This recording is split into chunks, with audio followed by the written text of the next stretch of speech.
그리고 그래서 지금 주역 그 괴에 대한 내용들은 사실은 이 내용들을 다 쭉 읽어보시고 숙지를 하시는 게 중요해요. 근데 이제 이번 강좌에서 이거를 일일이 64개를 다 다루기는 어려워서 그냥 간단한 64개의 의미만 좀 알아보려고요. 이거는 지금 서계전이라 그래서 이 주역책 보면은 맨 뒷부분에 나와요. 예, 그래서 이 뒷부분에 있는 서계전을 표시를 한 건데요. 이 서계전은 이제 괴 순서대로 괴의 의미를 얘기를 하면서 괴 순서를 나열해 놓은 내용입니다. 예. 그래서 이거가 이제 그 괴의 전체적인 설명은 좀 부족하지만 괴의 그 이미지는 알 수 있고, 그 다음에 괴가 변천해가는 순서대로 쭉 얘기를 이어나가고 있어서요. 그 의미와 함께 그 64개를 이해하는데 좀 도움이 될 수 있는 부분입니다. 그래서 이 시간에 이제 요 내용을 조금 알아볼 거고요. 여러분께서는 이제 주역의 그 앞에 내용, 본문 내용들 다 찬찬히 읽어보시고 좀 잘 이해해 두시고 그러셨으면 좋겠습니다. 그래서 이제 우리 64개의 의미를 하나씩 좀 볼게요. 자, 먼저 우리 제일 먼저 건괴죠. 건괴는 그 시작하는 괴고 64개의 가장 첫머리고 뭔가의 시작. 그래서 만물이 생기는 그 시작을 나타내는 괴입니다. 그래서 만물이 생동하는 거, 천지가 생긴 후에 만물이 생기기 시작하는 그 모습을 나타내는 괴라고 이해하시면 되고요. 그 다음에는 이제 곤괴로 이어지는데, 천지간에 어떤 만물이 가득 차고 땅에 그 어떤 생물들 이런 것들이 가득 쫙 펼쳐진 그런 모습이에요. 그래서 곤괴가 땅을 의미하고 또 그 땅이 그냥 허벌판이 아니라 어떤 생명체들을 다 잘 키우고 있는 그런 땅을 의미하는 그런 괴가 되죠. 그 다음으로 이제 둔괴. 둔이라는 거는 가득하다라는 뜻이어서 이렇게 지금 땅에 온갖 만물 생동하는 그런 것들로 가득하다는 뜻이고, 여기에서 바로 어떤 물건이 비로소 생기려는 그 모습을 보여주는 거고요. 몽괴는 여기서 생긴 그런 물건이 바로 이제 생겨나서 어리다라는 뜻이 있어요. 그래서 몽괴는 보통 어리다, 어리석다, 아직 덜 자랐다, 그런 의미들이 있고요. 그 다음에 이 어린 거는 어떤 음식물, 자양분을 가지고 길러야 되니까 그 다음에 오는 수괴는 음식을 상징을 합니다. 그래서 어떤 그 자양분, 음식의 도리 이런 것들을 얘기를 하고, 그런데 이제 이런 음식 또는 이제 인간사의 어떤 재물들 이런 것들에는 반드시 다툼이 생기기가 마련이죠. 그래서 이 다툼이 생기는 것을 표시하는 괴가 송괴예요. 송괴는 그 글자 그대로 송사를 의미하고 송사에 관련한 그런 내용들이 괴사나 효사로 되어 있고요. 자, 송사를 일으키면 어떤 그 이기려는 편, 대등 이렇게 맞서 싸우려는 편 이런 식으로 어떤 무리가 지어지게 되는데, 저 사괴는 어떤 그런 무리를 의미하는 괴입니다. 또 저게 이제 약간 어떤 것을 따르는 무리들 그런 것들을 얘기하고, 그런 이제 무리들이 생기면 필히 어떤 견주고 비교한 그런 것들이 일어난다 해서 다음에 오는 꾀는 비꾀가 되죠. 그래서 비꾀는 우리가 비견하는 것처럼 견준다, 나란히 한다, 이런 것, 그런 의미를 가진 꾀예요. 그리고 그러니까 이제 어떤 질문에 대해서 꾀를 뽑았는데 수지 비꾀가 나왔다. 그러면 비는 견준다, 나란히 한다, 또 좀 비슷한 뭐가 들이다, 이런 것들, 그런 의미를 좀 미리 생각을 하고 풀어가면 좀 도움이 되겠죠.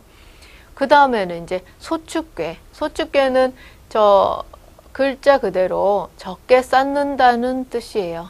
그래서 어떤 것에 이렇게 적게 쌓여진 그런 모습 또는 차곡차곡 쌓아가는 모습, 예, 그런 것들을 의미하는 괴입니다. 그래서 어떤 저것과 관련된 사안에서 저런 괴가 보이면 일단 괴만 보고도 길하다라고 얘기할 수 있겠죠. 뭐 재물이나 어떤 무언가를 좀 내가 쌓아야 되고 그런 경우에 저런 괴상과 연결을 해서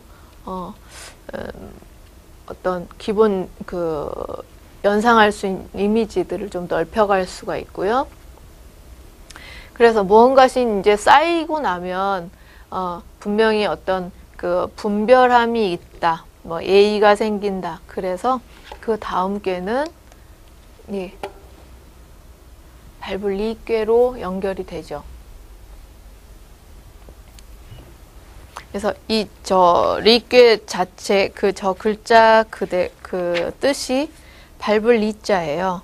예, 그러니까 한 단계 한 단계 밟아간다, 뭐 예의를 지켜간다 이런 의미도 있고, 또는 안정적으로 한 단계 한 단계 이렇게 밟아 나가는 그런 의미가 있어서 좀 안정하고 태평한 그런 기운까지도 연상할 수 있고, 그런 안정하고 태평하다는 의미가 바로 다음 꾀에 연결이 돼서 태꾀가 오게 됩니다.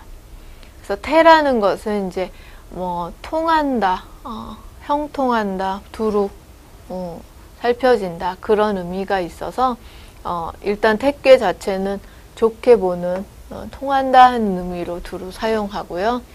그러나 이제 여기에서는 사물은 끝까지 그러니까 완벽하게 100% 통하지는 못한다라는 의미에서 다음에 연결되는 꾀는 부자, 아니 부자, 막힐 부자, 예, 부꾀로 오는 거죠. 그래서 저 부꾀는 이제 막힌다, 잘 안 된다, 통하지 않는다, 뭐 그런 의미가 있고요. 예, 그렇지만 또 모든 사물이 그러면 안 통한다 해서 끝까지 그러느냐, 그러지는 않다. 여기 이 두 구절에서도 봐도 그 음양을 좀 생각해 볼 수가 있죠. 어떤 것이 올라가면 어느 정도의 한계에 도달하면 다시 내려오는 시점이 있고, 또 내려가는 것은 끝까지 내려가는 것이 아니라 어느 정도가 되면 다시 올라오고, 이런 게 어떤 음양의 조화잖아요. 그러니까는 여기에서도 두루 통하지만 끝까지 통하는 건 아니고 다시 막히는 데가 있고, 또 막힌다 해도 다시 또 펼쳐질 때가 있고, 그렇게 해서 오는 다음 꾀가 동인꾀입니다. 동인꾀는 글자처럼 어떤 남과 함께 한다, 뭘 같이 협력한다, 그런 의미가 있어요. 그래서 누구랑 합자해서 뭔가를 할 예정이다, 동업을 할 예정이다, 또는 사람들과 함께 뭔가를 해나갈 예정이다, 뭐 그런 일들에 관해서 물어보는데 동인꾀가 딱 나오면 일단은 그 물어본 사안에 대해서 좀 길하다고 예감할 수가 있죠. 그리고 이 동인꾀에 이어진 꾀는 대유, 저게 이제 화천대유꾀라 그래서 이제 64개 중에서 좋은 꾀 중에 하나죠. 그래서 크게 좀 이루어지는 거, 크게 나타나는 거, 뭔가 좀 잘 이루어질 수 있는 그런 암시가 있는 그런 꾀죠. 그렇지만 이게 이제 크게 나타난 게 또 언제까지나 그런 건 아니고 다시 또 좀 기울 때가 있는 거죠. 그게 음양의 법칙이죠. 그래서 그 다음에 오는 꾀는 이렇게 크게 나타나고 쫙 펼친다고 해서 끝까지 그럴 것이 아니라 고개 숙이고 겸손함이 필요하다 하는 의미에서 지상겸꾀가 옵니다. 그래서 겸은 그 말 그대로 겸손하다는 뜻이에요. 그래서 저 꾀를 얻으면 일단은 겸손하라, 뭐 겸손하게 일을 처리하라, 그런 메시지가 있는 것이죠. 그리고 이 겸꾀에 겸손하다 보면 좋은 일이 생긴다, 필히 기쁨이 생길 것이다. 그래서 다음에 오는 옛꾀는 기쁘다, 즐겁다라는 의미가 있는 꾀예요. 그래서 이런 즐거움을 의미하는 꾀이니까 또 꾀상 자체도 좋고, 뭔가 기쁨이나 즐거움을 좀 얻어야 되는 그런 일 같으면 이미 괴부터 좋은 괴를 얻었다라고 얘기할 수 있죠. 그 다음에는 이제 우리 수천수괴. 그래서 이런 그 즐거움과 기쁨이 있으면 어떤 사람이 따른다. 또 사람을 잘 따르면 필히 일이 생긴다라는 의미를 가지고 있고요. 자, 이제 천풍고, 사풍고. 예, 이 고자는 저 글자 그대로 이렇게 어떤 구덩이에 이렇게 벌레가 꼬이는 형상의 글자죠. 그래서 좀 어려운 거, 힘든 거, 그런 걸 연상할 수 있는 그런 괴이고요. 그래서 좀 어렵지만 그런 다음에는 또 잘 풀릴 어떤 기운이 따라온다 할 수 있죠. 그래서 그 다음에 오는 꾀는 임꾀입니다. 그래서 뭐 크게 임한다, 맡길림 이런 의미도 있고요. 자, 그 다음에 연결되는 꾀는 이제 관꾀. 보다 하는 글자죠. 살펴본다라는 글자이기 때문에 뭔가 살펴보아라 하는 메시지를 줄 수도 있고 살펴본다는 그런 이미지를 가진 꾀이고요. 그 다음 꾀는 서합꾀. 서합꾀는 이렇게 씹는 걸 의미하는 한자죠. 예, 그래서 씹으려면 위아래 이가 이렇게 짝짝 맞아야 씹어지는 거니까 이게 안 맞으면 안 씹어지잖아요. 그래서 위아래가 잘 맞는 거, 잘 합하는 걸 의미해요. 그래서 서합괴는 합한다, 잘 맞아 떨어진다 그런 의미가 있고요. 그런 다음에는 이제 사물은 합한 연후에 꾸미게 된다. 그래서 꾸밀 분자를 쓰는 분괴. 그래서 저거는 그야말로 이제 꾸미고 치장하는 그런 의미고요. 꾸미고 치장하면 화려함이 오겠죠. 그렇지만 화려함도 너무 지나치면 문제가 생기죠. 그래서 그 다음 오는 꾀는 이 너무 꾸미고 치장하고 화려한 거에 힘쓰다 보면 다시 궁하게 된다라는 의미에서 저 허물어지는 박괴가 옵니다. 그렇지만 또 이렇게 궁하다 보면 다시 또 회복할 일이 생기겠죠. 예, 그래서 다시 회복한다는 의미의 복괴가 따라오고요. 또 이렇게 회복된 거는 망령됨이 없다 해서 무망괴. 근데 무망괴는 망령됨이 없다라는 의미니까 별로 걱정할 게 없다라는 의미도 있지만 또는 경거망동하지 말라라는 메시지도 있습니다. 그리고 이렇게 경거망동하지 않고 신중하게 잘 하면 그야말로 크게 모이고 싸울 수 있겠죠. 그래서 다음에 오는 꾀는 대축괴.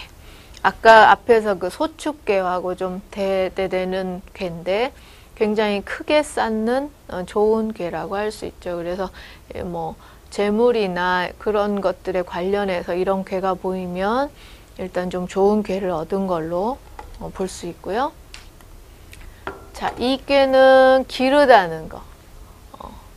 그 다음에 이 대과는 지나친 행동을 의미하는 겁니다. 그래서 좀 저런 대과 꾀가 나왔을 때는 행동을 좀 자제하라는 메시지가 있고 그 행동을 지나치게 하면 해로울 수 있다라는 얘기를 하고 있고요.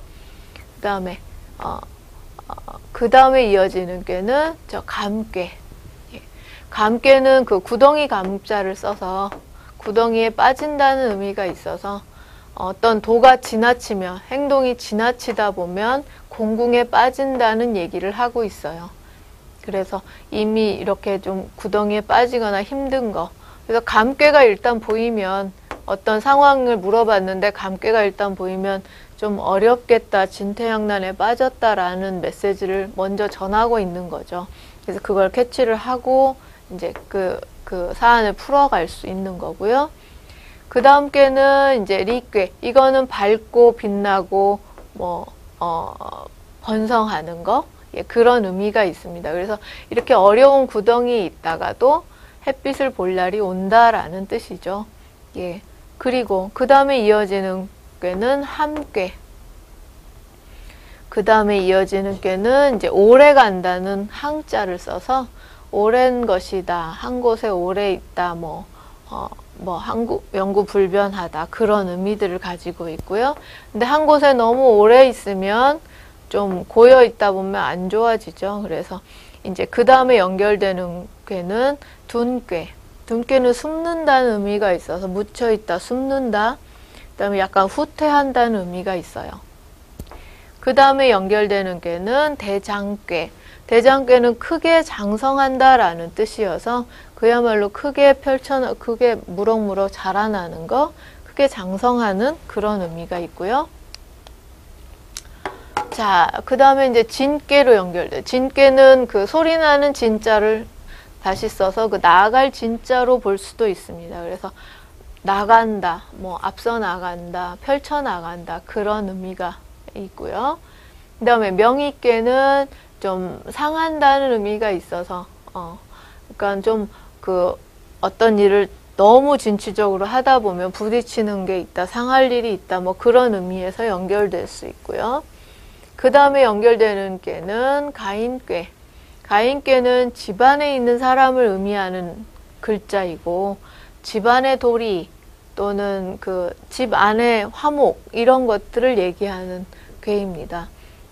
그래서 그 집안에서도 지켜야 될 도리가 있고 가풍이 있고 가도가 있는 거라서 그런 것들을 좀 잘 지켜야 된다는 그런 의미가 있고요. 그런 것에서 이제 좀 잘 못한다면 그 다음 꾀는 이제 어긋날 규자가 되는 그런 규꾀가 되죠. 그래서 저렇게 어려워지면 그 다음에 좀 다시 건꾀, 어려워진다는 꾀로 빠지게 되고요.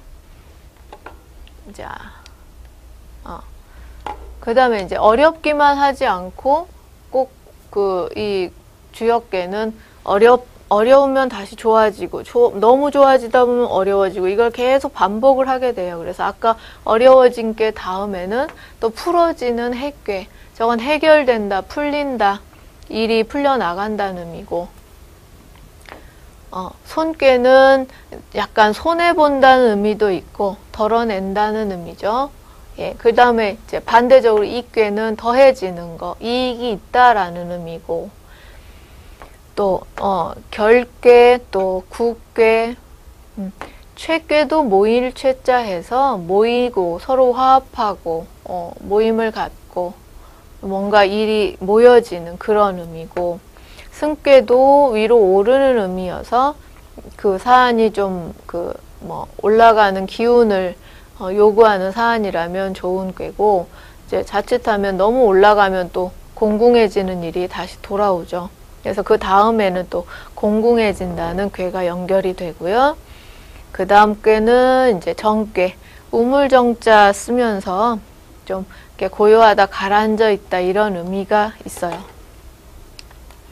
네, 또 혁괴는 변혁한다는 뜻이어서 변혁하고 혁신하고 그런다는 의미고요. 그 다음에 이어지는 꾀는 정꾀인데 저게 이제 솥정자예요. 그래서 솥은 이제 음식을 익히는 그릇이죠. 그래서 그런 어떤 그 솥정자가 가지는 그런 의미를 꾀에도 가지고 있어요. 그래서 어떤 적절한 일은 적절한 그런 방식을 통해서 해야 된다, 그런 의미들이 좀 들어가 있고, 그다음에 뭔가가 이루어진다는 의미도 들어 있습니다. 그리고 이제 다음으로 이어지는 꾀는 뇌괴. 저 진이라는 것은 이제 저 우레를 의미하는 거잖아요. 그러니까 막 움직이고 발생하고 이동하고 그런 의미예요. 그래서 그렇게 사물이 이제 움직이기만 할 것이 아니라 어느 때는 그쳐야 하기도 한다라는 의미여서, 그 다음에 이어지는 꾀는 이제 간꾀.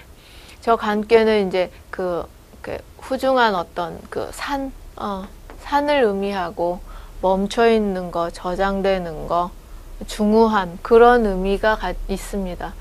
좀 어떤 사안의 의미에서는 일이 좀 중도에 막힌다는 의미도 있어요. 그리고 좀 어렵다, 이렇게 산을 넘는 것처럼 어렵다라는 의미를 가질 때도 있고요. 그 다음 꾀는 이제 점점 나간다는 의미에서의 점괘. 그래서 어쨌든 나가는 꾀입니다. 대신에 이제 점차적으로 나간다는 의미여서 서두르지 말고 순차적으로 일을 해 나가면 좋다라는 의미가 있고, 그 다음 꾀는 이제 뇌택 귀매꾀. 그래서 귀매꾀는 이게 뭐 돌아온다는 의미가 있고, 그 다음에 이제 저게 결혼과 관련된 꾀예요. 예. 그래서 결혼, 혼인, 이런 것들을 물어볼 때 또 마치 알고 나오는 것처럼 저런 꾀가 많이 나와줍니다. 그 다음에 이제 풍꾀는 그야말로 풍성하다는 의미, 풍년든 거, 풍성하다, 크다, 막 크게 펼쳐져 있다, 그런 의미고요. 그래서 좋은 의미이고, 대신에 이제 과한 것은 좋은 게 아니기 때문에, 너무 과하게 저기 하면은 그 다음 꾀는 좀 안 좋게 연결될 수 있죠. 그래서 그 다음에 오는 꾀는 력꾀. 저거는 이제 여행한다, 떠돈다는 의미가 있어서 한 곳에 안주하지 못하는 그런 의미가 있죠. 그리고 좀 용납받지 못하는 거, 딱 들어맞지 않는다는 그런 의미가 있고요. 그 다음에 이제 손꾀. 여기서는 이제 들어가는 것이니 들어가는 후에 기쁘게 된다라고 표현을 해서 손꾀에서 그 다음에 택꾀, 기쁠 택꾀로 연결되고 있습니다. 그래서 택꾀는 이제 기쁜 거, 즐거움, 그런 의미고, 그 다음에 이제 환꾀는 이제 떠난다는 의미, 예, 또는 바뀐다는 의미도 있고요. 예, 그런 꾀고, 그 다음 연결되는 꾀는 이제 절꾀. 이제 절제하라는 의미예요. 그래서 뭐 매사에 절제하고 신중하면 좋다라는 의미를 가지고 있고, 절도에 맞게 절제하면서 행하면 일이 성사된다라는 의미를 가지고 있고요. 그 다음엔 이제 중부꾀. 중부꾀는 어떤 후중한 후덕한 믿음, 이렇게 변치 않고 움직이지 않는 그런 마음, 그런 것들을 의미하는 꾀고, 그 다음에 이제 소과꾀요. 허물이 적다라는 뜻이고, 좀 적게 지나치다라는 의미여서 좀 신중하게 행하는 그런 의미를 가진 꾀고요. 그 다음에 이어지는 꾀는 기재꾀. 예. 저건 이제 이루어졌다라는 뜻이죠. 그래서 모든 만물이 이루어지고 다 이제 구제되었다라는 그런 꾀. 그래서 어떤 일에 뭐 마무리를 봐야 되는 그런 사안에서는 좋은 꾀라고 할 수 있죠. 그 다음에 이제 연결된 것이 미재꾀. 이거는 이제 딱 이루어지지 못한 것이죠. 예, 그래서 기재꾀에서 미재꾀로 연결이 되면서 64꾀가 끝나게 됩니다. 그래서 어떤 일의 성사를 보려는 질문을 했는데 미재꾀가 나오면 그냥 일단 꾀상에서 유추할 수가 있죠. 아직 조금 때가 안 됐거나 다 성사되기가 어렵겠구나라는 걸 알 수가 있고요. 그래서 지금까지 이제 64개의 어떤 좀 간략한 이미지, 그 변화 순서에 따라서 간략한 이미지를 연상하는 그런 내용을 다뤄봤고요. 실제로 이제 64개를 하나하나 궤사와 효사를 읽어보면 64개 각각에 대한 어떤 이미지나 이런 것들을 더 풍부하게 얻으실 수 있을 거예요. 그러니까 주역책 좀 읽기 편하신 거 구하셔서 64개의 내용을 좀 잘 숙지해 두시면 좋겠습니다. 우리가 이제 육효 이론을 공부하기 시작하면 정작 이제 이 64개의 내용에 대해서는 좀 안 다루고 넘어가게 돼요. 그래서 뭐 그렇다고 해서 육효를 하면서 64개를 몰라도 된다 하는 건 아니기 때문에 예, 주역의 그 내용들을 좀 잘 알고 숙지해 두셨으면 좋겠습니다.